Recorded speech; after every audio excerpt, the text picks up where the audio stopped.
Thank you for joining us.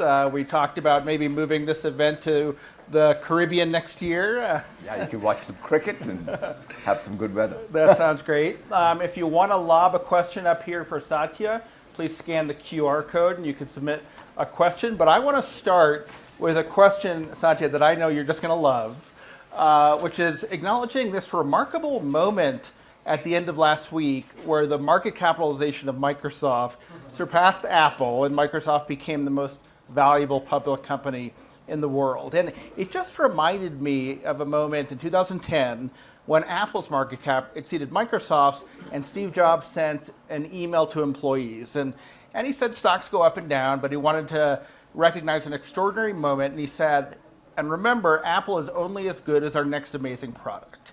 And I wanted to know, and I suspect the answer is no, whether you acknowledged to Microsoft employees this moment, and if you had, how you would finish that sentence. Microsoft is only as good as what?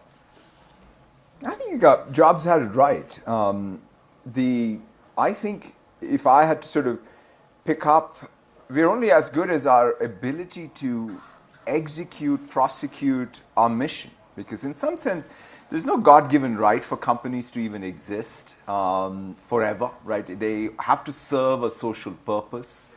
And our mission is to empower every person and every organization on the planet to achieve more. And I feel that if we're building products, services that speak to that mission in the sense it's relevant to people and organizations, that's, I think, pretty unique about Microsoft. We think about people as first class, but we think about institutions and organizations people build to outlast them as also first class. And as long as we're building things for that, then I think we have a right to exist. Did you take even a moment personally or with employees to recognize in my, 32 years at Microsoft, we've gone up and down.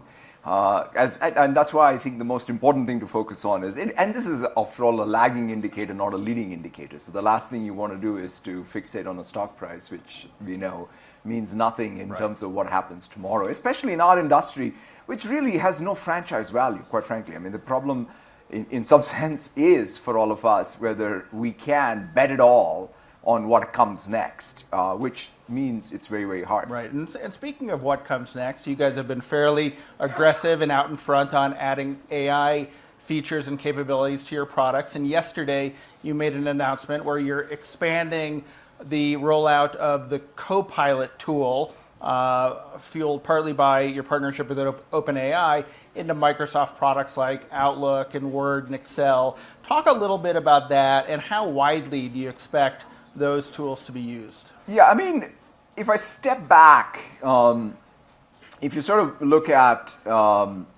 what has happened even in the last, I would say, 16 months, right? You have to go back to November of 22 when ChatGPT first came out. I think that was the moment which I like to describe as the mosaic-like moment. In fact, interestingly enough, it was November of 93, a year after I joined Microsoft, when Mosaic first came out. I think that's the first AI product that we all could relate to and get a real sense of what this generation of AI can do in our lives. But for me, maybe the product that should have really helped crystallize the potential was GitHub Copilot, which probably came 6-8 months before that. And especially when we scaled from GPT-3 to 3.5, that's around the time when we felt that if you can take something like software development, which is, let's call it, the most elite knowledge work there is, and have a tool that allows a software developer, in fact, bring joy back to software development, keep them in flow, get them to finish tasks, that to be solidified. In fact, the idea that you can have a Copilot for pretty much every human task. And so we have been on that journey. And we're anchored on two real things, right? The one thing, the breakthrough, is the user interface. In fact, 70 years of computing history has always been about, can you build that most intuitive user experience? That's kind of how it led to graphical interfaces or the multi-touch phone or what have you. But now with natural language, you ultimately, in some sense, have arrived at that point where it's not about us understanding computers, but computers understanding us. So that's one major breakthrough. The other breakthrough is we now have a new reasoning engine. which is a neural reasoning engine. Because the other 70-year history of computing was we digitize people, places, and things and try to make sense of it, reason about it. And so we now have a new capability. So you put these two things together, a new user interface that's much more intuitive, grounded in natural language, multimodal, multi-turn, multi-domain, and a reasoning engine. Pretty much every software category, what is productivity, what is an operating system, what's a browser, they all in some sense collapse. And so that's why to us Copilot, just as maybe in the past we were known as an Office company or a Windows company or a cloud company, I think going forward we will be. We have a Copilot, we have a Copilot stack in Azure, which is all the APIs, and that's sort of what our core focus is. Right. Now tell us, let's talk a little bit about the relationship with OpenAI and how we should understand it. Copilot is powered by OpenAI. We saw some instability in the relationship back in November, which you seem to have now come through. Is Microsoft outsourcing what you're describing as a core capability going forward? Yeah, so I think if you sort of step back, in fact, it's probably helpful to understand. I grew up in a Microsoft which sort of had these massive partnerships. The first partnership that at least I joined was around Intel and Microsoft. I don't think Windows would have existed without Intel, and Intel wouldn't have had the success without Windows. Subsequently, in fact, it's interesting, I worked on our SQL Server product with SAP. In fact, I don't think SQL Server, our database would have existed without SAP. SAP's success of being able to support SQL Server also helped them a lot. And so in the same vein, I think of OpenAI and Microsoft. So I'm used to constructing. In fact, a lot of people talk about organic development, which of course is the core. People talk about M&A, but sort of not as much is talked about how much enterprise value gets created by partnering effectively. So that's the spirit with which I think about OpenAI. So there's a whole lot we do. So when you say outsourcing, who's outsourcing what to whom is the real question, right? So we build the compute. They then use the compute to do the training. We then take that, put it into products. And so in some sense, it's a partnership that is based on each of us really reinforcing what each other does. And then ultimately being competitive in the marketplace. There's room for, I call it horizontal specialization. There is room for vertical specialization. Sometimes some business models are in vogue. I'm a big believer in horizontal specialization, especially if you can vertically integrate everything. Do you have to worry about being over-indexed and over-reliant on a company, a partner, whose ultimate goals and mission might be different from Microsoft's? Look, I mean, you don't go into any partnership. First of all, there is independence in a partnership. There are two different companies answerable to two sets of different stakeholders with different interests. So therefore, you have to then create a commercial partnership in it that is mutually beneficial. So that's why I think partnerships where you enter into partnerships where one side is trying to take advantage of the other is not long-term stable. But if two partners can, and that's sort of why I go back to the history of enterprise value that was created, with partnerships that at least I've been involved in across my career at Microsoft. So yes, I think you have to sort of, I feel very, very good about the construct we have. I feel at the same time very capable of controlling our own destiny. So it's not like that we are single-threaded even today on Azure. And this is not about even OpenAI. It's all about reflection of what our customers want. Every customer who comes to Azure, for example, in fact, our own products, it's not about one model. We care deeply about having the best frontier model, which happens to be, for example, today, GPT-4. But we also have Mixtral as a models as a service inside of Azure. We use Llama in places. We have Pi, which is the best SLM from Microsoft. So there is going to be diversity of capability and models that we will have, that we will invest in, but we will partner very, very deeply with OpenAI. What is the right operating model for a company like OpenAI? I mean, currently it's a capped for-profit company owned by a nonprofit, a very unorthodox arrangement, probably contributed to some of the drama and instability in November. Have they figured it out yet? Are you comfortable now that you've got a partner with a stable operating model? You're talking to Sam later. I am, and I will ask him that as so well. I'm asking for your opinion. He needs to answer that question, and his board obviously, and I'm sure they're working through it. Look, I always say this, which is we invested, we partnered when they were whatever they were, and whatever they are today, right? In terms of being a capped profit, non-profit, what have you. So I'm comfortable. I have no issues with any structure. What we just want is good stability, and as I said, we don't even need, like, I'm not even interested in a board seat, or we don't need, we definitely don't have control. We have no, we just want to have a good commercial partnership, and we want to be investors in the entity, in even the way they're structured. So what I would like is good governance and real stability. That's it. You have a board observer, non-voting. I was joking backstage. It feels like having somebody at the back, on the back of the bus without a seatbelt.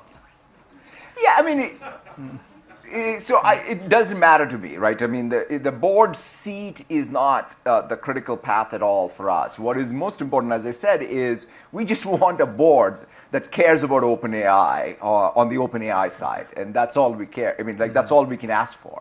And we just want stability in the partnership so that we can then continue to invest in it. That's it. I'm always a little cautious in these sort of hype cycles in Silicon Valley that certain technologies are being kind of overhyped, overpromised. You know, so far, for example, with the integration of ChatGPT into Bing, have the results met your expectations, or has it been over? I think if you sort of take the combination of sort of ChatGPT usage and even Bing usage or Copilot usage, I think it's at this point you have to sort of ask yourself your own user habit, right? How many times do you go, for example? I think the real question here is the largest software business there is search, as we know. And the question is that stable? I think, like all big things, it'll take time. But I think at this point, the idea that you go to one of these agents that gets you to the answer quicker is pretty clear. It doesn't mean that search as we know of it today. I mean, Google obviously is super strong. They have the defaults on Apple. They have their own Android defaults. Chrome on Windows is the largest browser share and what have you. So it's structurally a fantastic position that they have. But that said, I think search as we know of it is going to change, and the web as we know of it is going to change. And so we have a real opportunity, whether it's with Bing, but also even independent of Bing, for example. That's why I think about Copilot as our real product, right? To me, the relationship we all will have with computers is going to be now with an agent, which will be on all your computers. And to me, that I think is going to be the defining category of this next generation. I want to change gears and ask you about this year's elections. I think 70 Democratic elections around the world. More than half of people on Earth will have access to vote in an election. Donald Trump yesterday won the Iowa caucuses. I know it's sort of fashionable to say that these are the most important elections of our lifetime. I'm curious what you think is at stake for Microsoft, particularly with the U.S. election, and for the safe stewardship of AI. Does this feel momentous to you? I mean, you know, if I step back from AI, I mean, the one thing that, to your core question, as a multinational company, you know, the one thing that I'm always grounded on is we're also an American company. So the state of the United States, politically, economically, socially, and its stature in the world across those dimensions matters a lot. So I think that, because that's our passport. When we show up anywhere, at the end of the day, we're an American company. And to the degree to which America has the relationships, they welcome, then they welcome the companies that are born in the United States. So that's, I think, the fundamental thing. In that context, obviously, in our democratic process, having that process be, you know, well administered, that people have trust in it, I think is super important. So we've always, I mean, through the years, we've done a lot around what does it mean to support the democratic process, where it's the support for the parties, it's the support for the election process itself. Of course, the thing in AI, it's not like this is the first election where disinformation or misinformation and election interference is going to be a real challenge that we all have to tackle. We as a company have to do our best work, right? Whether in the context of AI, we have lots of initiatives around content IDs and other things that will then help us, at least vouch for the veracity of any content out there. And that's, I think, the work that we need to do. But ultimately, in the democratic process, essentially ensuring the integrity of elections is one of the fundamental challenges we have to face up to. Whichever administration takes over, they will probably make it more difficult for Microsoft to do business in China. How are you thinking about the technology you develop in China, and how long do you think you'll be able to employ engineers working on technologies like AI in China? So a couple of things. I mean, China is not a large business for Microsoft. In fact, if you sort of look at our P&L even, I think this is one of those things that is probably not as well understood, is it's fundamentally we do business in China in order to support other multinationals going into China. So this is the German automakers or American automakers or CPG firms or what have you around the world who depend on having commonality of infrastructure between the rest of the world and China, depend on Microsoft, and that's why in some sense we have to be in China in order to support our customers. And the same is true of Chinese multinationals going outside of China as well. And so that's really our business. So there is not a domestic business that we have that's to speak of. In terms of human capital, the way I look at it and say is the greatness of the United States has been all about being able to attract the best talent. We definitely want people to come to the United States. We want them to work in the United States, but we also want to tap into human capital around the world to be able to contribute to what is essentially American intellectual property at the end of the day. Right now, when I look at some of the machine learning papers and so on, there's as much being written in Mandarin as it is written in English. And so to the degree to which we believe that somehow knowledge creation doesn't have boundaries, and in fact, the worst mistake we could be making is to somehow shut ourselves up. I mean, the lesson of history, at least as I read it, is that the worst mistake any civilization, any society can make is to somehow shut yourself off from knowledge that's being created elsewhere.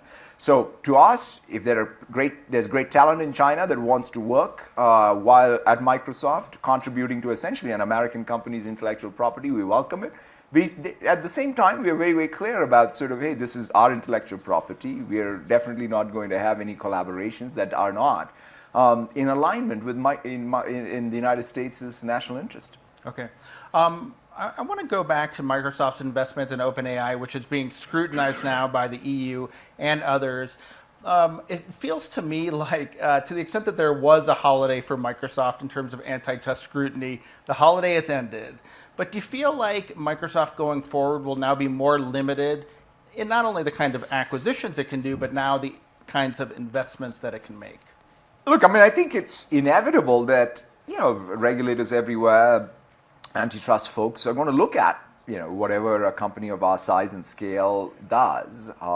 And so that's why I think in this context, all I say is if we want competition in AI against, some players who are completely vertically integrated, I think partnerships is one avenue of, in fact, having competition. So I'm sure the regulators will look at it and say, is this a pro-competition partnership or not? And to me, I think it's a no-brainer. I mean, think about this, right? If Microsoft had not taken the highly risky bet, I mean, this is now all conventional wisdom, but when we made those investments and when we backed even OpenAI, went all in on a particular form of compute that led to all of these breakthroughs, it would have not been fun. We wouldn't have had what we have, and more importantly, the incumbents would have been the winners. Right.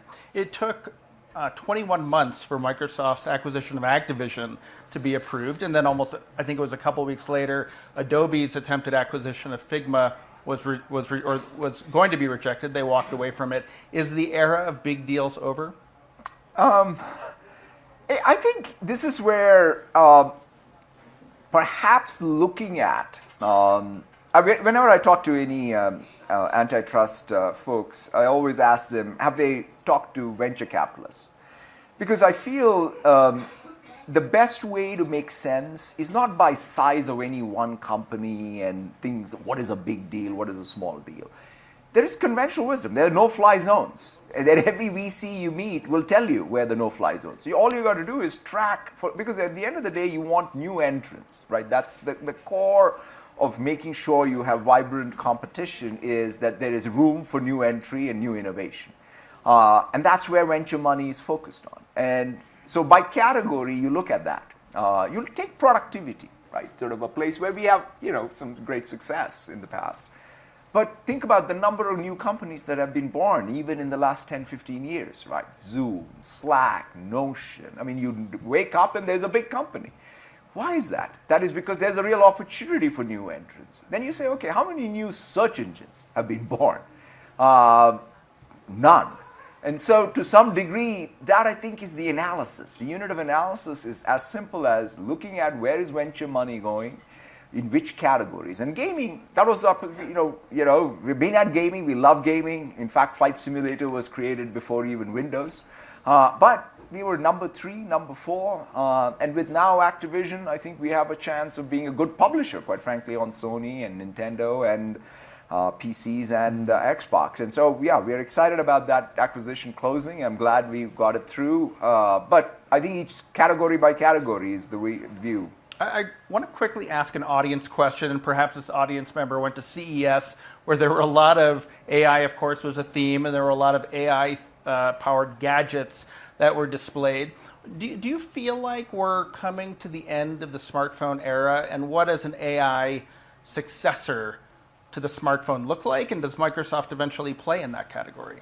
Yeah, I mean, I thought CES this year was very interesting. Obviously, I thought the demo of the Rabbit OS and the device was fantastic. I think I must say, after Jobs' sort of launch of iPhone, probably one of the most impressive presentations I've seen of capturing the vision of what is possible going forward for what is an agent-centric operating system and interface. And I think that's what everybody's seeking.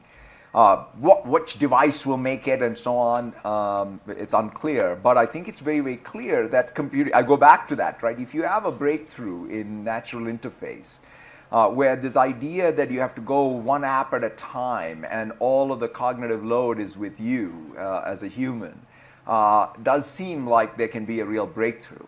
Because, in the past, when we had the first generation, whether it was Cortana or Alexa or Siri or what have you, it was just not, it was too brittle, where we didn't have these transformers, these large language models, whereas now we have, I think, the tech to go and come up with a new app model. And once you have a new interface and a new app model, I think new hardware is also possible. And is that an opportunity for Microsoft, or are you moving Absolutely. away from hardware? I mean, look, for always, it's an opportunity for us. And so, yeah, I mean, we make hardware today. We have Surface devices. We make mixed reality devices. The biggest hardware business we happen to have is our cloud.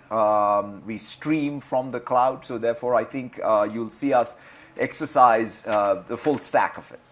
Last question, since we're out of time, on a topic that I know is near and dear to your heart, which is cricket.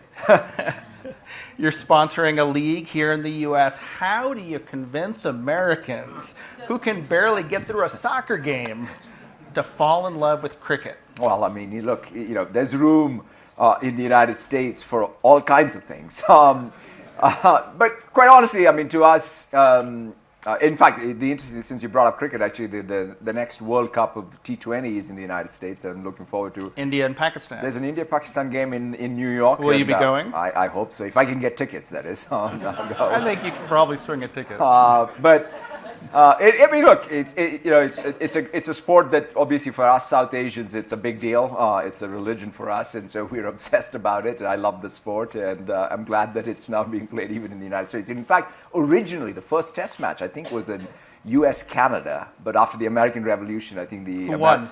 I think the U.S. won, but the U.S. rejected cricket as a British sport after the American Revolution. But we can bring it back. Satya, thank you very much. Thank you so much.